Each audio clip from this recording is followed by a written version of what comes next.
Hello, today I will be presenting my omnichannel audit and strategic recommendations for Horvath groups.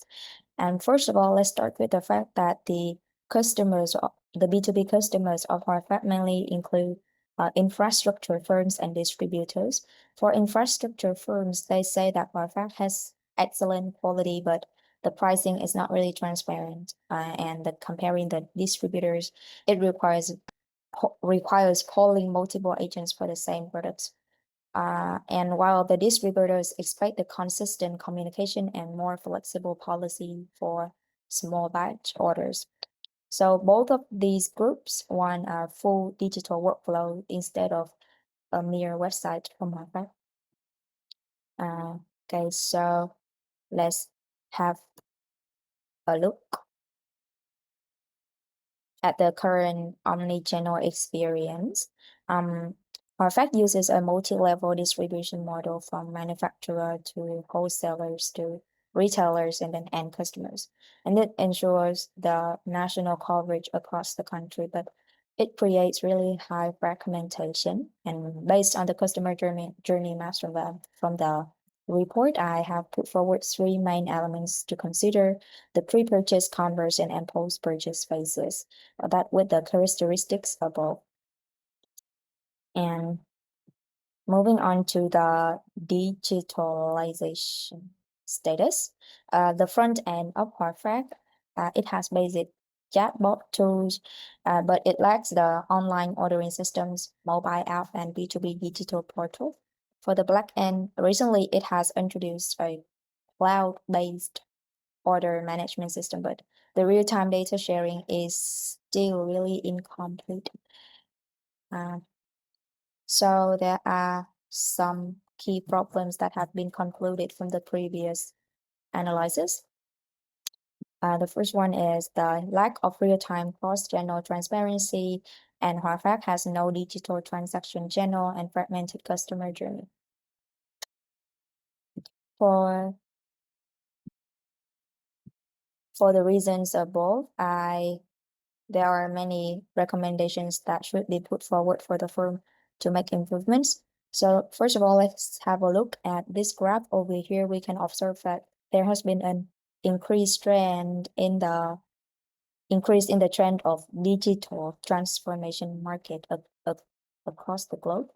And it is advisable for the firm to have full digital transformation. So first of all, we have the recommendations on the high investment strategy that has been broken down into uh, the front end.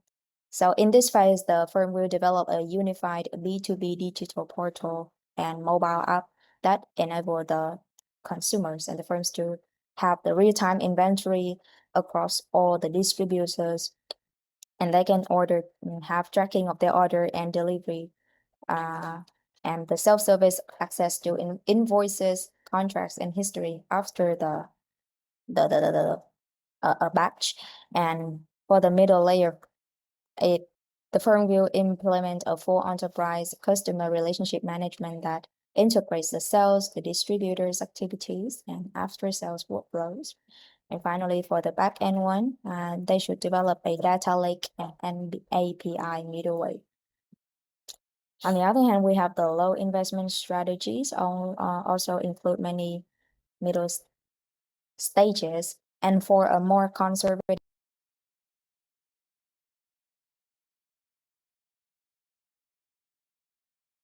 better communication and standards with the B2B customers, namely distributors, and the semi-automated reporting and daily synchronized data updates.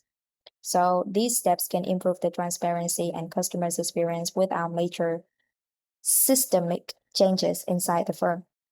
So on and all, we have some comparisons amongst the two approach to the investment strategy.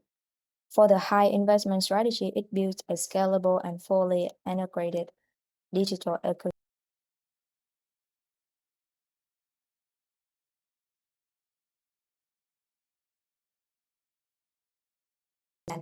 and organizational change inside the firm. On the other hand, the low investment strategy focuses on more faster and practical improvements that increase the responsiveness and clarity, but it provides only the partial integration and is less scalable in the long run compared to its high investment strategy counterpart.